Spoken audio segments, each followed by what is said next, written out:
This video is to educate and to inform. There will be no mention of shootings from the recent weeks due to its heavily polarized nature. My goal overall is to educate you on how firearms work in a legal sense within the United States. Viewer discretion is advised. Yeah, no, we're not doing this. We're moving on. Canada, Finland, the Falkland Islands, and the United States. What on earth can these four countries have in common? Well, of course, firearms. Why wouldn't they?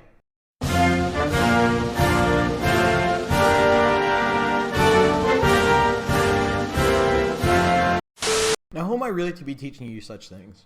Well, in my personal opinion, I've been handling and firing firearms for about 8 years of my life. I'm very knowledgeable in United States law at the federal and state level, including states like Texas, Oklahoma, Arkansas, New Mexico, and probably some other things that are around the state of Texas. And probably Mexico as well, but I could probably look into it more. With that being said, most of my laws and knowledge I know are unbiased and don't come from any kind of media sources. They come straight from the government themselves. Some of you may not trust the government. I don't care. So I hope that proves my qualifications good enough. Now,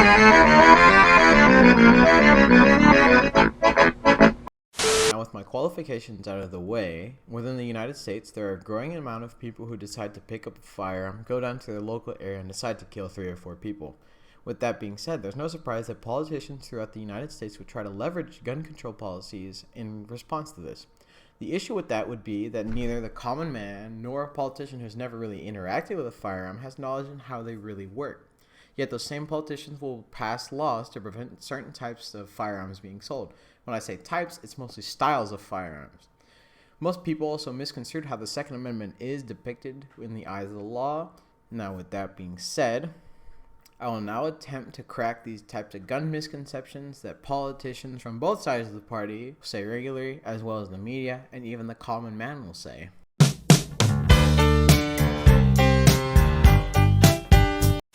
To first kick us off, many politicians and even the media misidentify something related to firearms, whether it be functions, maybe the firearm itself, and even in certain cases the way we purchase firearms. It's the availability of a double-barrel magazine. Take a look at this video used to shoot a watermelon using an AR-15. But some of these bullets, as you saw, have an incendiary device on the tip of it, which is a heat-seeking device. Senator Dianne Feinstein, Democrat in the Senate, who is introducing a bill to ban bump stocks, says that's not enough. Legislation is the answer. What's a barrel shroud and why should we regulate it? I actually don't know what a barrel shroud is. Because it's in your legislation. Shoulder thing that goes up. General Mark Hertling served in the U.S. Army for 37 years, so he knows what the AR-15, which used to be a weapon of war. We have federal regulations and state laws that prohibit hunting ducks with more than 3 rounds, and yet it's legal to hunt humans. Automatic weapons, they're not for hunting. They do nothing. They're only there to kill. And you'll notice that a lot of the things that have happened with automatic weapons. When we see that, why don't we say, you know, who really needs to have one other than people who are at war? Truly automatic weapons we don't have. You know, we banned truly automatic weapons, I think, in 19... Many Americans today still believe you can easily purchase a machine gun or a fully automatic firearm from any store that sells firearms. Continuing on that, many Americans also believe that assault weapons are the biggest problem within the United States. Although this section is pretty small, it speaks loads on how politicians and the media are highly uninformed and choose to say what they say.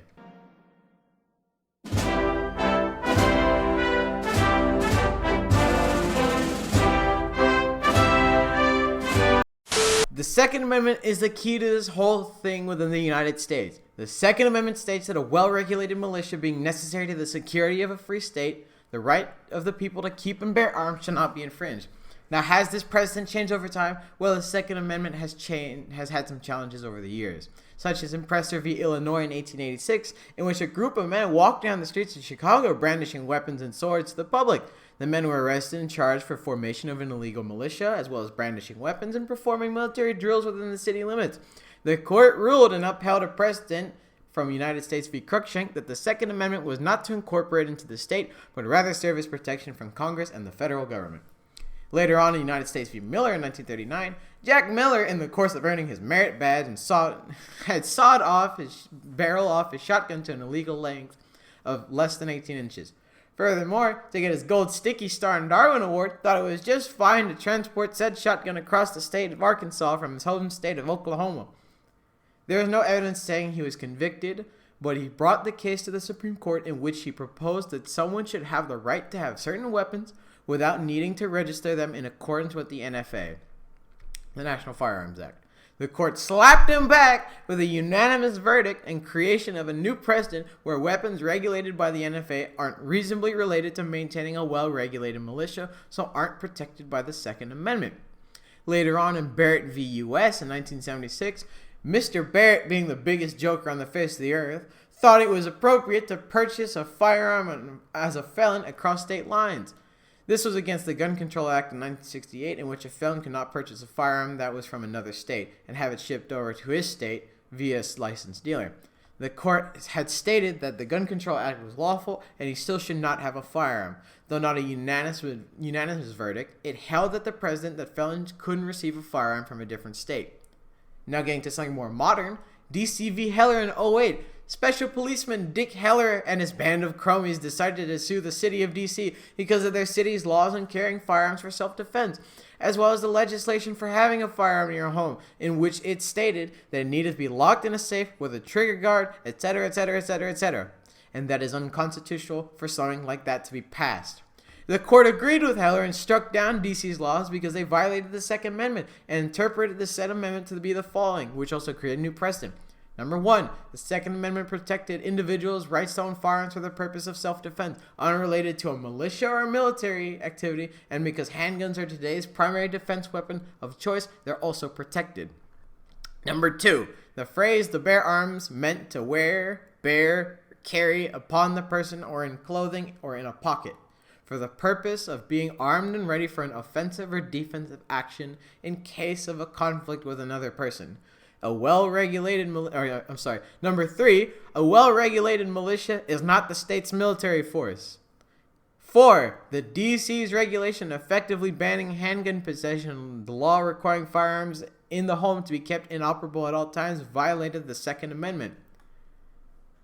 5, the Second Amendment is not unlimited or absolute. Reasonable restrictions may be upheld, such as limits of how many firearms the person can own, and where you can carry, such as carrying in a school, carrying in a government building, and anything that's counted as a dangerous and or unusual weapon.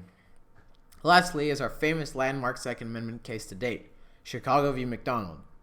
Now, this is a lot of backstory, but in summary, the city of Chicago decided to ban all handguns. Mr. McDonald, being scared for his life in the city of Chicago, decided to purchase one. When the police said he couldn't own one, he decided to sue the city of Chicago for infringing on his Second Amendment right. He wanted to have a pistol. So the case went to the Supreme Court, and the Supreme Court had agreed that the city of Chicago was violating Mr. McDonald's rights, in which that set the new precedent in overturning the old U.S. v. Cruikshank precedent that the states had to incorporate the Second Amendment within their area.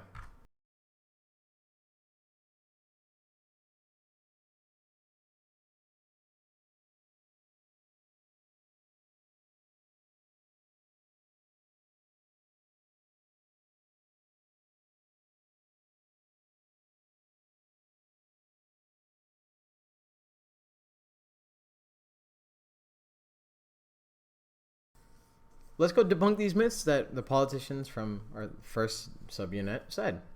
Number 1, assault weapon bans are based on style of the guns and have no real functionality. It's true, with the exception of probably banning certain length magazines or drums. Then yeah, they don't really do anything besides ban quote-unquote scary looking weapons. Because I'm going to go put 2 weapons right here on the screen, like that. This is an M14, this is a 5.7 Scar. This looks so... I can't speak. This looks like something you'd see in a very scary war. The other one looks like something your grandpa might have. What's the difference? There's not a difference. They're the same. Besides style-wise, they both have the same caliber, 7.62 by 49. They both have the ability to have a flash hider. They can have scopes. They're semi-automatic. They probably have pistol stocks. They have so many things that define it as an assault rifle that the government just doesn't want to label it as an assault rifle. And you could buy both of these readily. Well, back in 1998, you couldn't buy the FN Scar. It's kind of weird and hypocritical how you can ban a certain type of rifle just because it looks scary. Number 2, purchasing a firearm. All 50 states of the United States require you to have a background check before you purchase a firearm from a licensed dealer or from a gun show. This requires you to fill out a Form 4473, which is God knows how many pages long, and it requires you to submit a state ID as well as proof of residency that you live in that said state. Some states require more than the Form 4473, and some states don't even need more than just that form. Then there's things like the gun show loophole, which is kind of one of those expose type deals, which rarely happen because not a lot of people who are selling firearms want to get in trouble like that and lose their license for dealing their guns illegally. Or private sale. Private sale is the exception of background checks unless you live in these states right here. And yeah, that's all.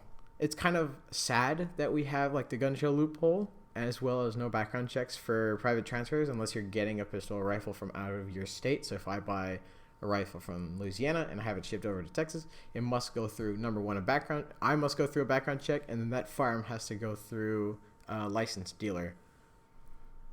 Next is you cannot buy a fully automatic firearm from any local gun shop.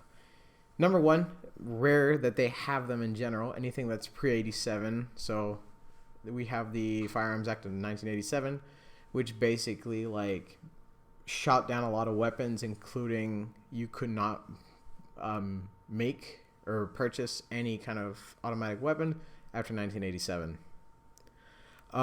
If you do find one, they're very expensive. I looked one up a few days ago, and an AK-47 from this date would be $10,000 to $30,000. Plus, you need to file like many things with the FBI, send your fingerprints, and a whole other things you need to do.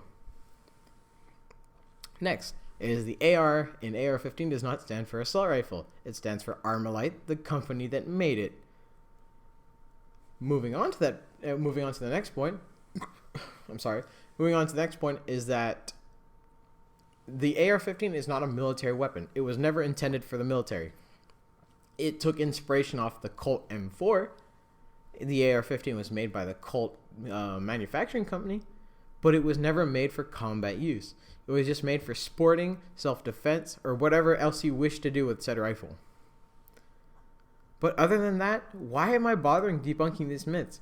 Because a lot of people are demonized. Like this clip right here of a gun owner dealing with a BBC journalist right here. He'll check my ID and crucially contact the FBI to check out my background. Stephen Paddock, the Las Vegas mass murderer, his background checks were as clean as a whistle.